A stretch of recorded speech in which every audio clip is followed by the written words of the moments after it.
Pag ganito ang ulam, madalas nating nababanggit, aba naman, sarsa pala ulam na. Ayan, amoy pa lang, nakakatakam na. Ayan, ang ating recipe for today mga palangga ay napakasarap, napakasustansyang pork igado with liver. Yun, di ba? Napakasarap ng recipe ito at talaga namang malalasahan nyo yung linamnam nung atay ng baboy. Ayan, kompletos ricados. Kaya ano pang inaantay nyo mga palangga?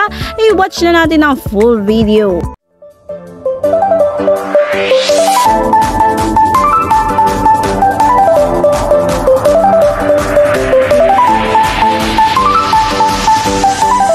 Tara, let's na mga palangga at mag-cooking na tayo. Ayan na nga po ang ating pork liempo. At pwede kayong gumamit mga palangga na pork kasim. Yun. At saka po, ayan ang ating liver meat.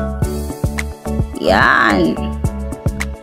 Mga palangga, combination po talaga ng ating pork igado ang ating liver, pork liver. Ayan, naglagay na nga po tayo dyan ng soy sauce o toyo.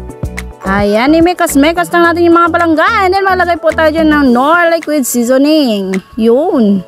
Ang Knorr liquid seasoning ay nagbibigay na extra flavor at ng aroma sa ating mga lutuin. Hati yan na nga po mga palangga. Naglagay na nga po ako dyan ng paminta and then ng bawang. At syempre ng ating laurel. Ayun, at maglagay po tayo dyan ng ating pangpasarap. Ayan ang Del Monte pineapple juice. Juice talaga. Juice. Yun. At saka i-mekas-mekas lang po natin yan ulit mga palangga. Or i-mex-mex po natin.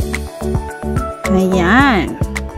Ibabad po natin yung mga palangga ng mga 3 hours or 2 hours. Ganon. At habang binababad po natin yung ating pork, laman at atay ay naghiwa na nga po ko dyan ng patates at carrots. Yan, ganyan lang po ang pagkakahiwa ko mga palangga.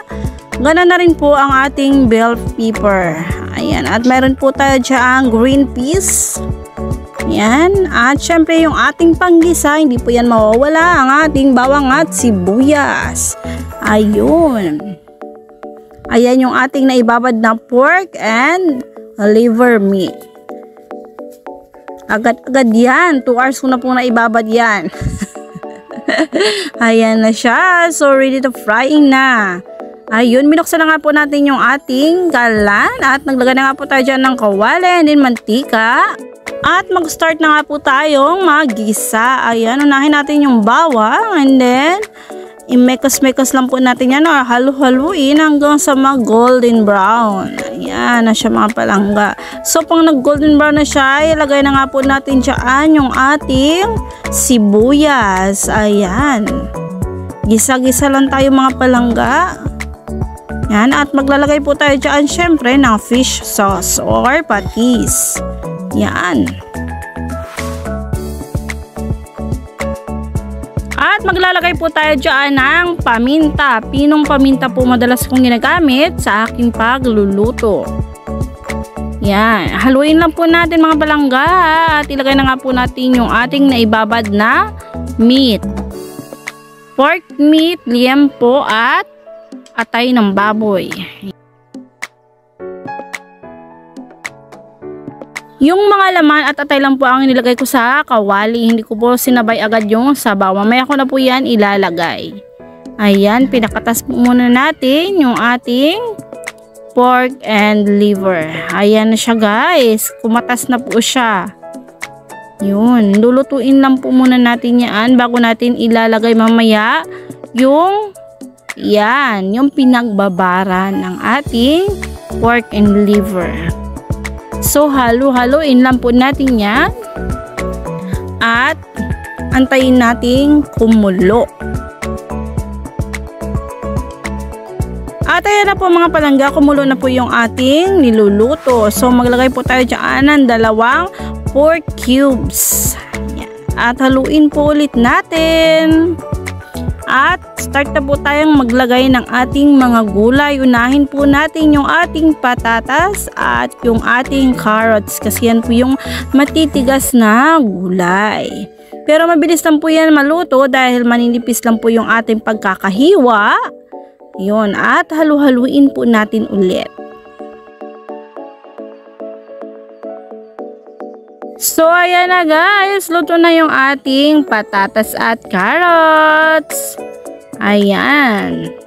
At mag-start na po tayo dyang maglagay ng green peas. Yan, isa sa nagpapasarap ng ating pork igado. Yun. At lalagay po tayo ng isang kutsarang sugar for sweetness. Yan. At isusunod po natin ilagay yung ating bell pepper. Ayan na mga palangga. Napakaganda ng kulay. Parang Christmas lang. Parang Pasko lang. Char. Ayan na mga palangga. Dahil nabanggit natin yung Pasko ay napakasarap po nitong ihanda sa darating na Kapaskuhan. Kaya ano pang inaantay mo?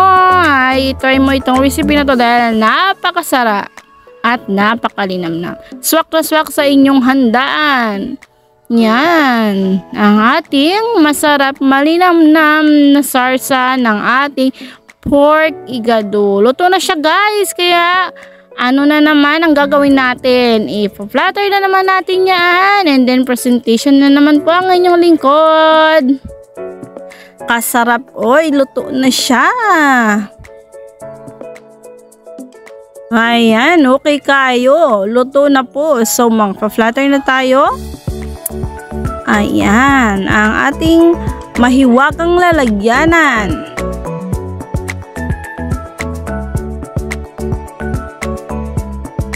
At ayan ang ating nakakatakam, malinamnam at talaga namang napakasarap na recipe for today, ang ating pork igado. Yun. Tapos na po tayong mag-presentation mga palangga.